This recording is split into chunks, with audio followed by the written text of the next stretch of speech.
Now, an emergency weather alert from Andy's Randomness.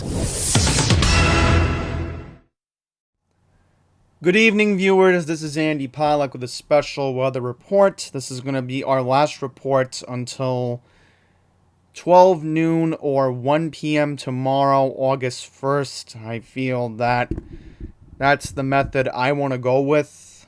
If Agenda Free TV wants to do what they're doing and go on the air at midnight, then I would suggest to watch them, because I know there could be another live stream on Steve Lookner's channel later tonight. So it is with the best interests that the 11 p.m. advisory, unless something changes where the shift of the storm goes further out east and for an odd reason it goes out into the Atlantic, which we would hope that would happen, I feel that's not the right method. So at the moment, I am aiming for a noon or 1 p.m. upload tomorrow, and then hopefully what we're doing right now, sometime after 7 or 8 p.m. tomorrow. Because I'll randomly mention my hockey team is in the Stanley Cup qualifiers tomorrow at 4 p.m. against the Florida Panthers. So I do not, under any circumstance, want to miss that game. And by the way, if you're not in New York, you can watch the game on NBCSN, 4 p.m. Eastern. But let's just stick on topic.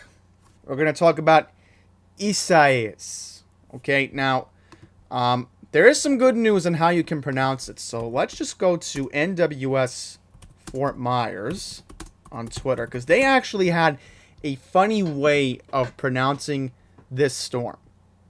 I'll show you the tweet. This should be the tweet I saw earlier from Agenda Free TV. But they do have a way to pronounce it accurately. Oh, no they don't. No they don't. It's Isaias. See? In fact, if we Google the name Isaias, just for fun. Just for fun. Yeah, here we go. Pronounce. Let's see how you can say it. Yeah, here we go. It's Isaias. So now we're getting the right term of it. Isaias. So Hurricane Isaias, as you can see here, is in the Turks and Caicos right now. As expected, it was supposed to. So we're going to read the 5 p.m. advisory from the National Hurricane Center in Miami, Florida. So the specific location is near Nassau Island and near the Freeport Grand Bahama Island. Maximum sustained winds are at 75 miles an hour, clarifying that this is a Category 1 hurricane. Okay. Now, again, anything can change right now. So if there is a change in the shift or the warnings change, then I may do a brief update before midnight. Just depending on what happens. But again, I'm aiming for a noon or 1 p.m. upload tomorrow on this channel. At least 1 p.m. would be the earliest. Okay, here we go. So this is what we know right now. A warning, a hurricane warning, is in effect from the east coast of Florida, right, from Boca Raton to Volusia Brevard County line. See, I know somebody who could pronounce this. It's Matt Camper. He would know, because he actually has property in Brevard, and I'm hoping for the best for everybody in Brevard, because that's where Matt owns his property. Okay, a hurricane watch is in effect from the Volusia Brevard line to the Volusia County line, and from south of Boca Raton to Hallandale Beach. So, again, I am personally concerned, and again, my cousin is actually north of Boca. She's not that far from Boca. But when I wonder, for my friend who lives in Deerfield Beach, and for my other friend who lives in Coral Springs, I wonder if they got hurricane warnings. That's a good question. Because this is going to potentially hit as a Cat 1. Or at least they should just issue a watch. Yeah, see, they've issued a watch to Point Verde Beach. So, if I, figure it out. Point Verde Beach. I'm just going to look it up on my phone very quickly. Yeah, if I look it up, I'm pretty sure I know where this is. Oh, okay. Yeah, Point Verde is east of Jacksonville. Because I knew that rung a bell. I'm like, wait a minute, yeah. Atlantic Beach is east of Jacksonville, and then you have Point Verde. Yeah. So I'm a little bit familiar with my geography of Florida. There you go. So, once again, we have the watch, and you have the storm surge watch, and then Hallandale Beach. I'm just looking it up. Hallandale. Yeah, Hallandale is south of Hollywood. South of Hollywood Beach. Yeah. Not too far. So, I wonder why there weren't any watches issued for Miami. Maybe it's just too close to call, I guess? That is a good question. But why did Lake Okeechobee get a warning? I don't get why that got a warning, unless maybe that's how they felt. I'm not a meteorologist, so I can't go into the specifics. Okay, so very specific statement, as you can see here. Yes, okay, here we go. Additional watches or warning may be required later tonight and Saturday. So from the 11 p.m. advisory, that could change. Okay, so I don't want to go into specifics. Alright, that's more specific, but I don't want to go into that. So let's just take a look at the advisory. This is the key message. Yes, preparations to protect life and property should be rushed to completion, and necessary COVID-19 preparatory action should also be taken as well. Dangerous storm surge is possible along the Florida East Coast from Jupiter Inlet to Point Verde Beach, where water rises of 2 to 4 feet above ground level are possible. Along the immediate coastline and adjacent waterways, residents in these areas should follow advice given by local elected officials. Okay, so the most important thing is areas along east central Florida, the Georgia coastline, and across the Carolinas to the mid-Atlantic. Winds are expected. There's risk of winds, heavy rainfall, and storm surge spreading along much of the U.S. East Coast. Also, I want to mention something very important for my friends in Nassau County, Long Island, if they are watching this. I have family out there too. Good news is today, County Executive Laura Curran activated the Office of Emergency Management to closely monitor if this will be a tropical storm.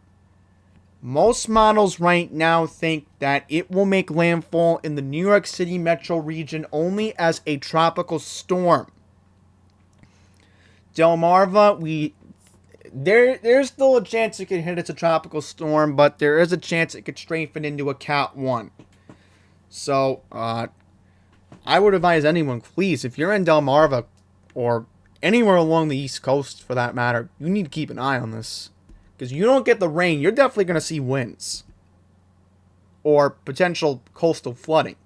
Sometimes the rain doesn't do it. It's the flooding, and it could be the wind, especially the flooding from high tide. So I just want to take a look at this graph right here. Most warnings have been issued. Now, I'm thinking they're probably going to issue watches in Georgia later tonight. Or the scenario is it could be sometime tomorrow. Definitely by Sunday. As far as a watch could be concerned for the Carolinas, definitely Sunday I could see watches and warnings being issued. As far as Delmarva, possibly late Monday night there could be warnings. And then for New York, I could see some warnings or watches that involve tropical storm Isaias potentially hitting sometime on Wednesday morning. That's the way we're looking at it right now. The model is certainly all the models are in agreement. All the models are in agreement that as of right now, within the next, I would say, I have to give a number later on, but if I give you a number on the GFS, then I can get you a better idea, I guess. So here's all the force winds. As you can see here, I mean, this is definitely a situation where Georgia's going to see something. Definitely the Carolinas.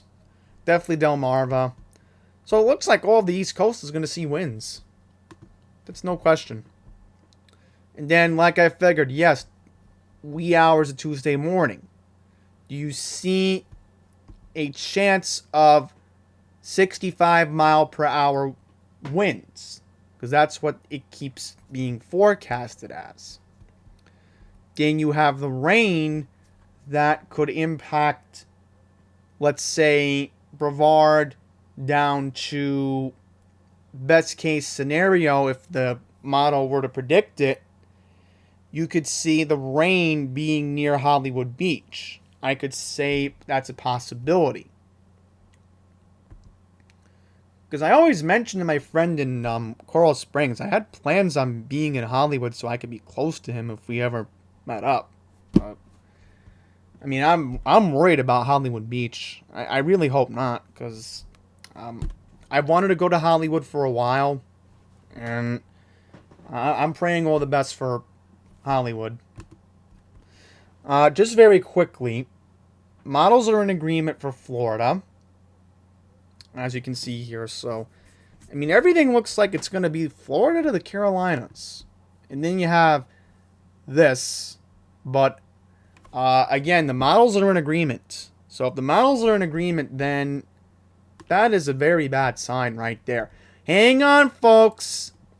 The 18Z, we're getting new images. Okay. So I don't really want to rush this along here, but again, this is too close to Port St. Lucie now. And then close to Brevard County, Florida, where Matt Camper has his property. So, this looks like a Cat 1 potentially, right? Close to it, or at least a tropical storm. Then you have Georgia, too close to call right now. Okay, hang on. There may be a band of rain that could hit Savannah. Yeah, see, that's Savannah right there. I could tell that's Savannah. Yeah, looks like Myrtle Beach is going to see something. I keep hearing it from Agenda Free TV. Myrtle Beach, Myrtle Beach, Myrtle Beach. Well, looks like Myrtle Beach is going to get impacted. Now, again, this could be Monday night. This could be Tuesday. This could be later on Tuesday going into Wednesday. So, this model is in agreement that a lot of the heavy band of rain could be felt for, let's say, example, Easton. Easton's one example. I actually have a cousin who lives out in Stevensonville. He could see the band of rain if this model is correct. Then you have a majority of northern Kent County, Delaware, and definitely New Castle County could see this band of rain. And it also looks like Philadelphia and parts of South Jersey could see a little bit of this. Then you have New York. See, this is what I mean. Is this band going to hit New York from Isaias? Because I think it certainly could. Because it's now saying it's going to hit the 5 boroughs and avoid Nassau and Suffolk County and Long Island. But then you have Connecticut. And my issue with Connecticut is my mom's friend's daughter lives in Stamford. So she's going to have to potentially deal with this heavy rain. She's literally right along the coast. So she may have to deal with potential flooding from Long Island Sound. Then you have Boston, majority of Massachusetts looks like. See, wow, that's Look at that deep, dark red band. It's too close to Boston right now. Then you have another band of red that looks like it's near New Hampshire. And then it fades out into Maine. So that's why the National Hurricane Center has that cone all over the East Coast. You can't just assume that. Just curious, do they have a... I kept seeing earlier there was another tropical system forming near Africa right now. So that's what happens. We've had all these... Normally when you have a year that presents warm waters like this one, and especially a year like 2017 where we saw one hurricane hit Houston, another hurricane hit Fort Myers, and another hurricane hitting... I forget what the third one hit. I'd have to cross-reference. Oh, the third one hit Puerto Rico. Right. Maria. 3 hurricanes in 1 year. And especially when Maria devastated the whole island. You know, thank goodness we're not in a scenario like 2017 so far. But I'm making a close comparison that we're dealing with a similar situation on what we dealt with back in 2005. 2005 was the same scenario. Warm waters, systems forming. This kind of reminds me of it. And then I'll just mention one last thing. I just want to see. Oh, okay, interesting. Apparently, this is the Spanish name for Isaiah. I just wanted to look up the hurricane because they're claiming there was a similar Cat 5 hurricane in 1979 that took the same path. I'm just curious. I want to look this up. Yeah, here we go. This is being compared to Tropical Storm Irene that hit New York in 2011. Then you had Hurricane Matthew that impacted the east coast of Florida in 2016. Yes, Irma. That was the one that hit Fort Myers. Harvey was the big one that hit Houston. And then Maria hit Puerto Rico. Now they're saying there was a similar track in 1988, but this is the one I want to look at. Yeah, Dorian. See? Dorian was the one that really hit the Bahamas last year. Hurricane David. So it looks like most of the storm. Yeah, look at this. Look at this. Went through Florida, went along the Carolinas, and then just made landfall as a tropical depression. So, look at that. When did this happen? Oh, it happened around late August, early September of 1979. See? Here you go. Here's what... Wow, look at this. Look at that eye. That is scary. Now, I just want to take a look at Isaias very quickly. Yeah, here's the thing. I think the eye is right there. I literally see the eye.